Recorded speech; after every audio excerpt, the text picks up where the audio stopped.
But get to me, 'cause what you said to me cut so deep, and now you're Paty, não pode? Pode. dead to me. Olá, pessoal, sejam bem-vindos ao meu podcast Paty no Pode Pode. Estou iniciando a terceira temporada. Como vocês sabem, o tema aqui é saúde. Falamos muito sobre câncer de mama, a importância do autoexame.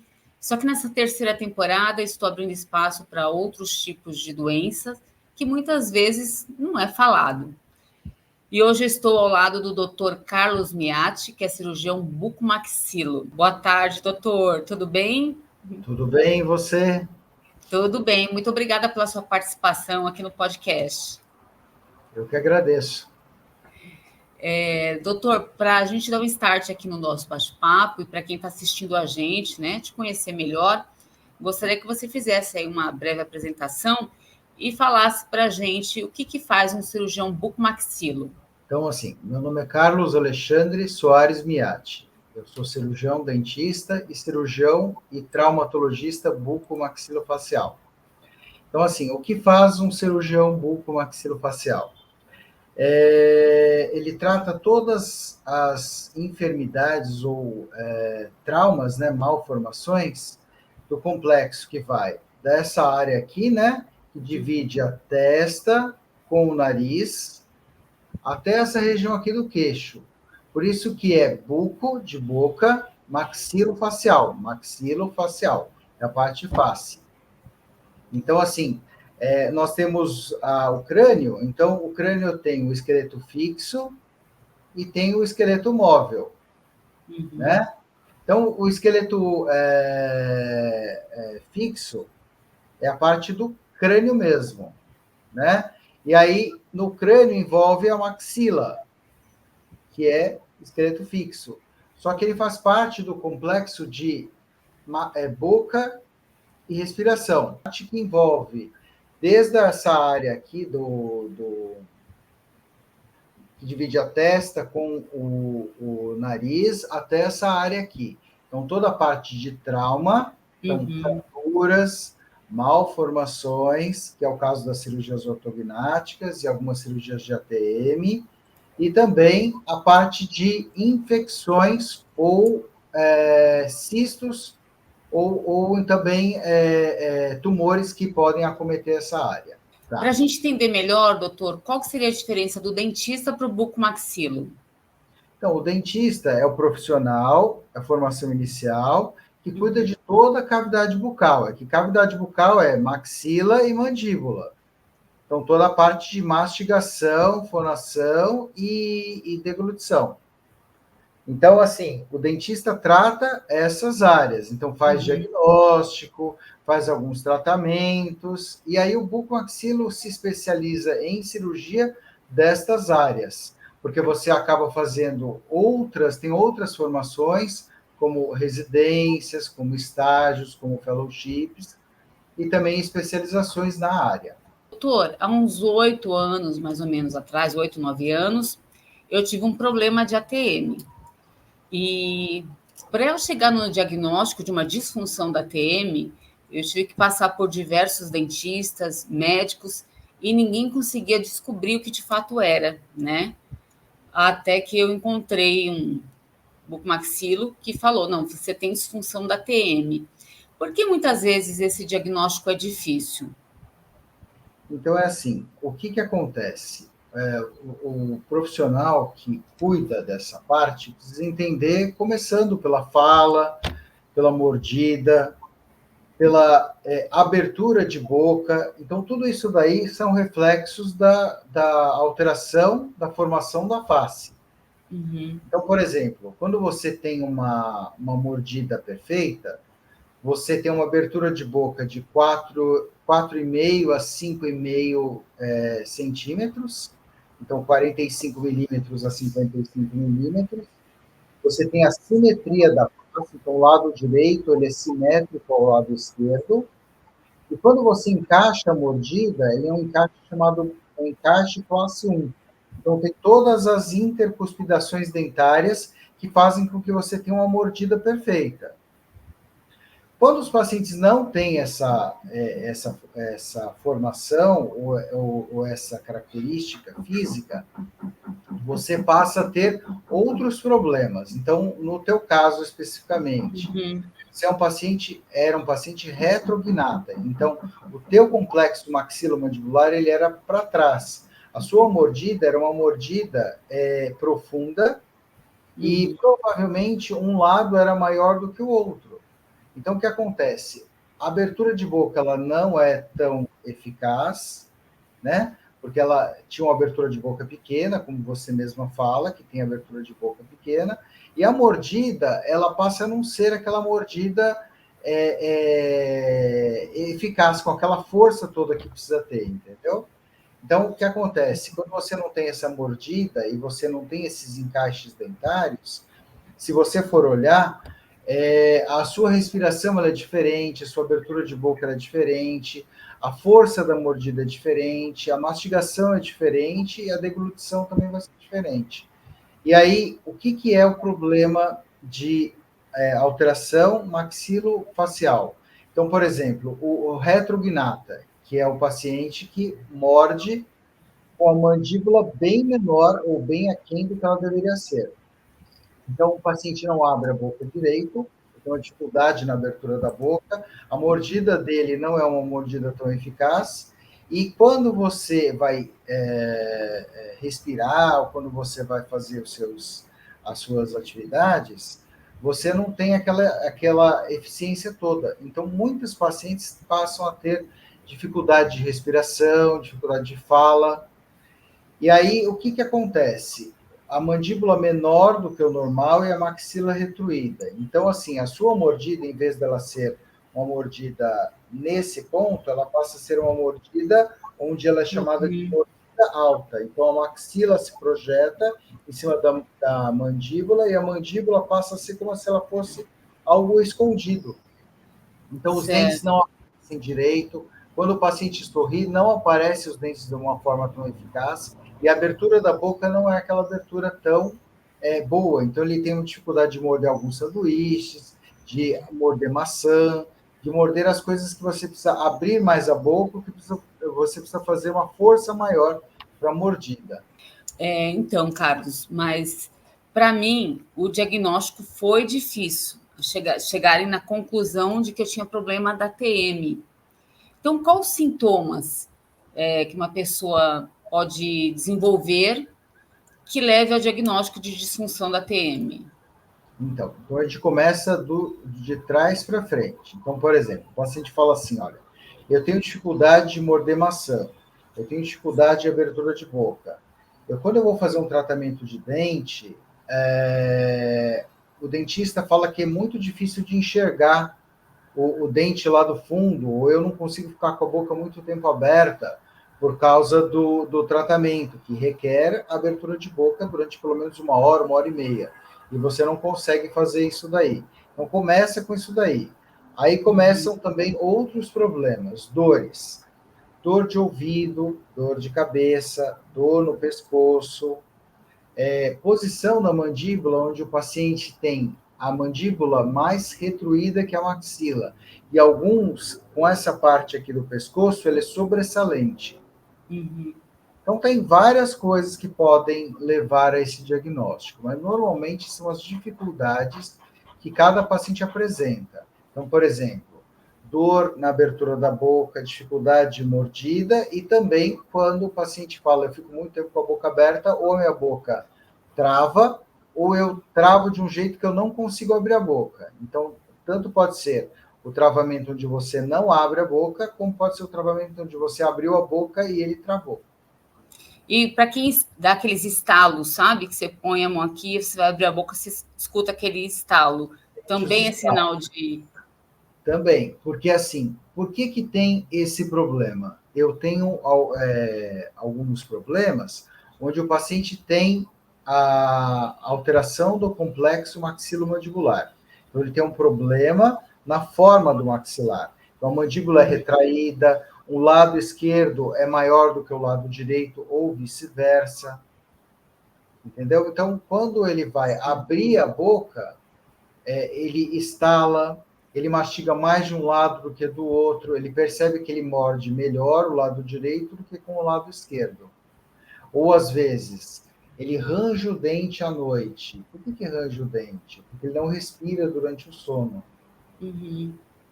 Então, são várias coisas que fazem o paciente perceber que ele tem uma alteração, e quando começam a ter alterações que começam a comprometer as atividades sociais ou profissionais dele, aí ele procura ajuda.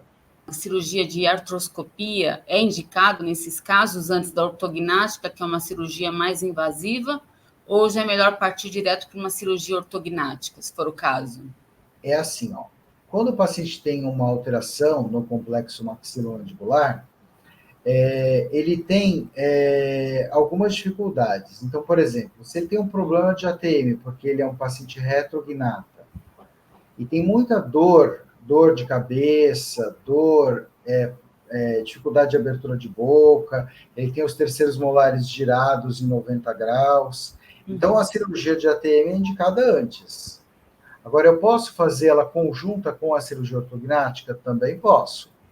Como eu também posso fazer a ortognática e depois fazer a parte de ATM, se for o caso. A parte de ATM é só quando o paciente realmente tem muita dor ou tem muita dificuldade de mordida ou de abertura e fechamento de boca.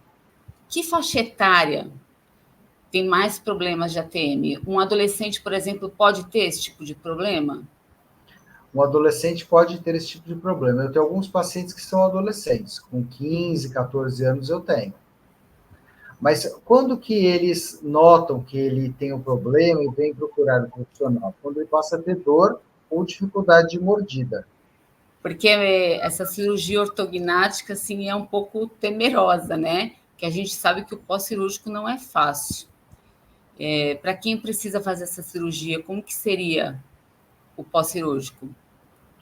Ortognática é assim. Ortognática começa pelo diagnóstico. O diagnóstico é feito de que forma? Primeiro, pelo exame físico da face. Então, o profissional deve avaliar não só a mordida dele com a abertura da boca e desvios que ele tem. Então, desvios do plano oclusal, onde um lado é mais baixo do que o outro, desvios do plano X, que é quando tem o desvio da linha média para o lado esquerdo ou para o lado direito, né? Então, aí começam as dificuldades. Às vezes começam porque vai por aparelho, porque os dentes são desnivelados. Então, todo paciente que tem alteração do complexo maxilomandibular, quer dizer, eu tenho uma hipoplasia, quer dizer, um hipodesenvolvimento, eu vou ter essa dificuldade de dentes desnivelados. Então, quando eu tenho o dente desnivelado, eu vou procurar o ortodontista primeiro. E aí o ortodontista vai fazer o diagnóstico e vai pedir que o bucomaxilo avalie ele. Geralmente ele tem dentes do siso girados em 90 graus, inclusos. Quer dizer, incluso é dentro do osso. E girovertido é aquele que é em 90 graus. Então, geralmente, essa é a característica do paciente. Então, o diagnóstico pode ser feito dessa forma. Ou o diagnóstico também pode ser feito pelas dores ou dificuldades que os pacientes têm. Certo. Agora que você tocou no assunto de dente do siso, né? O dente do siso também é algo temeroso para as pessoas, porque geralmente a gente tem que arrancá-los, né? É necessário arrancar o dente do siso ou só quando ele causa algum problema de mordida, ou dores, ou atrapalha o desenvolvimento dos dentes? Em que caso é necessário tirar o dente do siso? O dente do siso ele tem que ser removido? O dente do siso que é erupcionado, que está dentro da boca, em contato de cima com o de baixo, ele não tem que ser removido.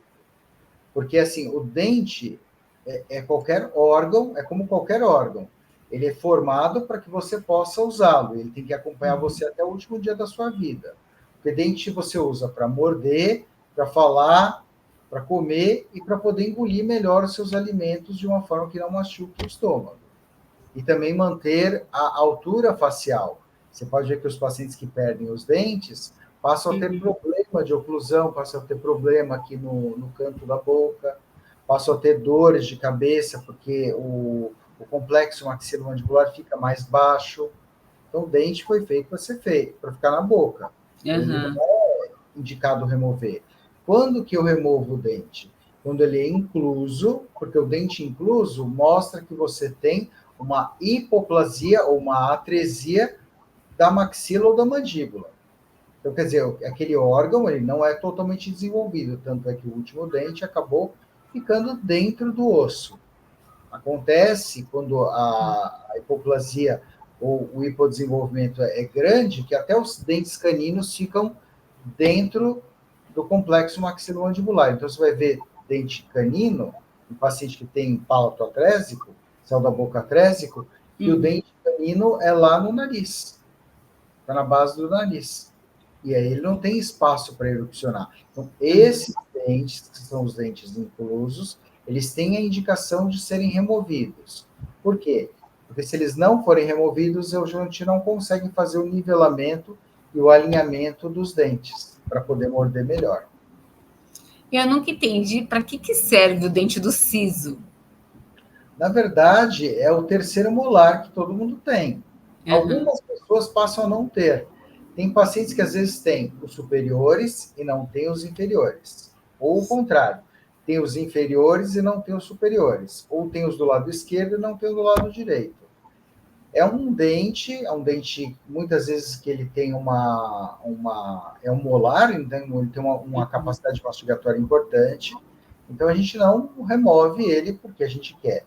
A gente remove ele quando ele é dentro do osso, principalmente quando eu preciso fazer o nivelamento e o alinhamento dos dentes. Certo. Agora, doutor, você sabe que eu tive um câncer de mama no passado e muitas pessoas perdem os dentes durante o tratamento, né? Eu não perdi, mas fiquei com alguns dentes mais fracos. Por que isso acontece? É assim, quando o paciente passa pela quimioterapia, ele há uma modificação da composição da saliva e da quantidade de saliva que tem. Então, assim, os dentes ficam mais sujeitos a fratura, mais sujeitos à infecção. Essa alteração chama-se xerostomia. E a xerostomia acontece principalmente quando você precisa fazer a radioterapia.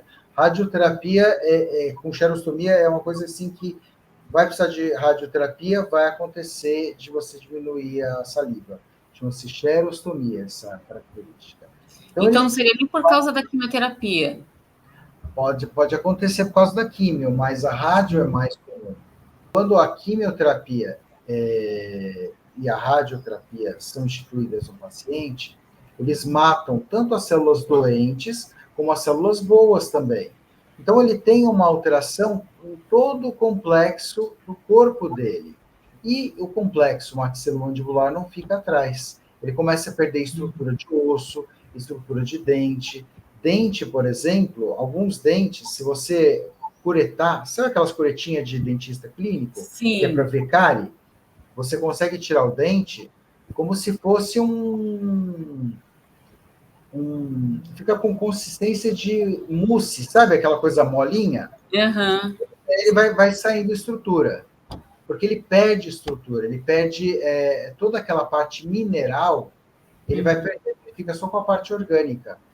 Mas tem alguma coisa que pode ser feita para que isso não aconteça durante o tratamento ou não tem o que ser feito? Vamos lá, você tem alguns cuidados que são paliativos. Quais são os cuidados paliativos? Você pode usar gengiva artificial, você pode melhorar a qualidade de abertura e você pode melhorar a condição dos dentes, escovando eles melhores, fazendo tratamento de limpeza, para não dar tártaro, para não dar gengivite. Alguns pacientes, quando eles ficam, por causa da quimioterapia e da radioterapia, que matam estruturas ruins e boas, alguns pacientes passam a desenvolver mucosite. O que é mucosite? Sim. Toda a parte de mucosa intraoral, então lábio, bochecha, língua, ele começa a desenvolver uma inflamação na área. E essa inflamação você pode fazer tratamento com laser e usar um produto, aí um antifúngico que você pode usar. Para quem vai fazer uma cirurgia de ATM, quais os riscos que essa cirurgia pode trazer para o paciente? Que risco tem a cirurgia de ATM? Então, vamos lá. toda pessoa que vai passar por uma cirurgia tem risco. Risco de infecção, risco de ter parestesia, risco de ter alguma condição que depois ele precise de uma avaliação de neuro ou de um tratamento com fisioterapia. E alguns acompanhamentos de fono, porque como ele opera a articulação, ele vai ter uma dificuldade de abertura e fechamento de boca. Então, a princípio, o fisioterapeuta vai ajudar ele, e depois a fono vai ajudar ele a falar alguns fonemas, a ajudar a abertura da boca. Mas isso são cirurgias muito grandes, né? No habitual, ele não precisa de tudo isso. Essa parestesia que você disse, ela pode ser permanente? Parestesia. Então, vamos ver. Eu tenho 3 tipos de condição aí. Eu tenho uma parestesia formada por um inchaço. Então, toda vez que eu mexo em alguma área viva, se eu pegar algum feixe nervoso, esse feixe nervoso, por causa da manipulação cirúrgica, ele pode ficar inchado. Se ele fica inchado, ele fica parestésico, diminui a sensação de anestesia. Coisa que depois de algum tempo, 15, 20, 30 dias, ele pode ir voltando. Porque volta o inchaço, volta a ter a sensibilidade. Agora, pode ter uma parestesia mais... permanente. Por exemplo, na parte de ATM, é a movimentação dos olhos. Então, por exemplo, às vezes ele tem um certo atraso na abertura e no fechamento dos olhos. Então, aí o fisioterapeuta vai ajudar ele com isso, sempre volta. Agora, doutora, a gente falou de adolescente e eu queria saber de criança. Tem criança que já tem problema de ATM? Principalmente aqueles pacientes que têm atresia do complexo maxilomandibular. Então, os retrognatas, que são aqueles que têm o queixinho pequeno, então eles não respiram direito, tudo. Então, o que acontece? Começa por um bom diagnóstico e por uns exames de imagem, que podem ser a documentação ortodôntica e a tomografia de seios da face. O que acontece, então? Aí esse paciente vai precisar de um ortopedista facial. Ele vai usar aqueles aparelhos que ajudam na expansão da maxila e da mandíbula. Não é cirúrgico. Você usa alguns aparatos, então um aparelho chamado IRAX, que vai expandir o palato da criança para a criança poder respirar melhor. Esse é o ortopedista facial, que é o ortodontista especialista nessa área. Eu vejo crianças aí com 6, 7 anos aí que já começam a ter esses problemas, né? Então, assim, a mãe, quando ela é bem criança, as crianças normalmente não respiram direito. Então, lavar as vias aéreas com rinossoro jet, soro fisiológico, lave todos os dias, principalmente nos dias que não tem chuva. Essa época de estiagem, que fica tudo muito quente, né? Muito seco o tempo, é bom lavar as vias aéreas. Então, aquelas seringuinhas de 10 ml, você lava uma narina e lava outra narina, umas 2 ou 3 vezes ao dia, e hidratar a criança bem. Então, esse já é um bom início do tratamento. A criança, você vai acompanhando ela. Então, por exemplo, eu vejo que a criança não respira direito.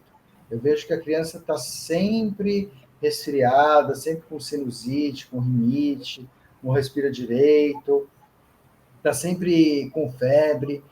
Então, o tratamento é clínico primeiro e é tratamento com o aparelho expansor, né? Então, o ortodontista consegue fazer o primeiro diagnóstico. Cirurgia é muito complicado porque quando eu estou com uma criança, o osso, os ossos, eles têm alguns complexos chamados complexos de Havers. Então, esses complexos, o que eles fazem? Eles ajudam no crescimento, são centros de crescimento ósseo. Se você corta ali pode ter um problema de atresia. Então, a criança em si, a gente não opera, a gente controla. Em alguns casos, quando eu preciso fazer a expansão, eu até faço a expansão, mas normalmente a gente trata com o aparelho para poder ajudar o crescimento facial aí se formando. Então, eu agradeço aí a presença aí, a oportunidade de estar falando com vocês, de dividir um pouco do conhecimento que eu adquiri ao longo de 26 anos de formação, né? Uhum. Tem 26 anos que eu sou dentista e tem 20 anos que eu sou bucomaxilo. Então, quando você tem uma oportunidade de falar aquilo que você trabalha no seu dia a dia, a gente agradece bem a oportunidade de dividir esse conhecimento, né? Tá certo. Eu vou deixar o endereço do seu consultório, o telefone, para quem tiver interesse poder te procurar, doutor. Tá bom, Agradeço eu demais a agradeço. sua participação, viu? Eu que agradeço. E até uma próxima. Até uma próxima. Espero que teremos mais aí, se você quiser. Toda vez que você Vamos. precisar, o que você achar interessante, a gente desenvolve outras pautas, tá bom? Vamos sim, porque é sempre bom esclarecer esse tipo de dúvida, né?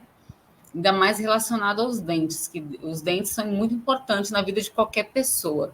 Vamos É um pensar em cartão de outros visita assuntos. das pessoas, né? Porque com o Exatamente. dente, você mostra o dente, você mostra que você está feliz. Quando você não mostra o dente, mostra que você está chateado ou triste, né? Sorriso Um sorriso bonito faz toda a diferença, abre portas, né, doutor? faz mesmo. Então tá bom, obrigada, beijo, até mais. Outro, tchau, tchau. Tchau, tchau. You are dead to me, 'cause what you said to me cut so deep, and now you're Pati, no Pode, pode.